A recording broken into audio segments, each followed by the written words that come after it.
থানায় গেছিলাম, আইসির সাথে কথা বলছিলাম।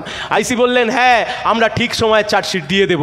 আমরা বললাম আপনি ঠিক সময়ে চার্জশিট দিয়ে দেবেন এমনভাবে বলছেন যেন বাচ্চাকে বলছেন পেপসি কিনে দেব। ঠিক সময়ে চার্জশিট দেয়া আপনার কাজ। তৃণমূল নেতার পিছনে ঘুরঘুর করে চেয়ারে বসবার আগে জিভ দিয়ে চেয়ারটা চেটে দেয়া আপনার কাজ নয়, চার্জশিট দেওয়াটাই আপনার কাজ, অপরাধীকে গ্রেপ্তার করাটাই আপনার কাজ। আর তা যদি না করতে পারেন, তা যতবার আপনারা করবেন না তার থেকে আপনারা যতবার ব্যাহত হবেন।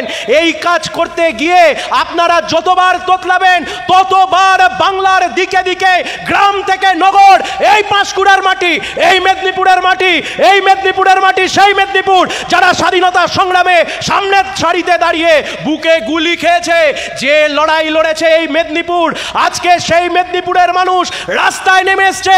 আমার বাংলার মেয়ে, আমার বাংলার বোন, আমার পাঁশকুড়ার দিদির ইজ্জতে হাত পড়েছে, এত সহজে ছাড় পাওয়া যাবে না। এ লড়াই লাল ঝান্ডা লড়ছে, লড়ছে বাংলার মা বোনেদের সম্মানের জন্য, লড়ছে বাংলার সম্মানের জন্য, বাংলাকে বাঁচানোর জন্য।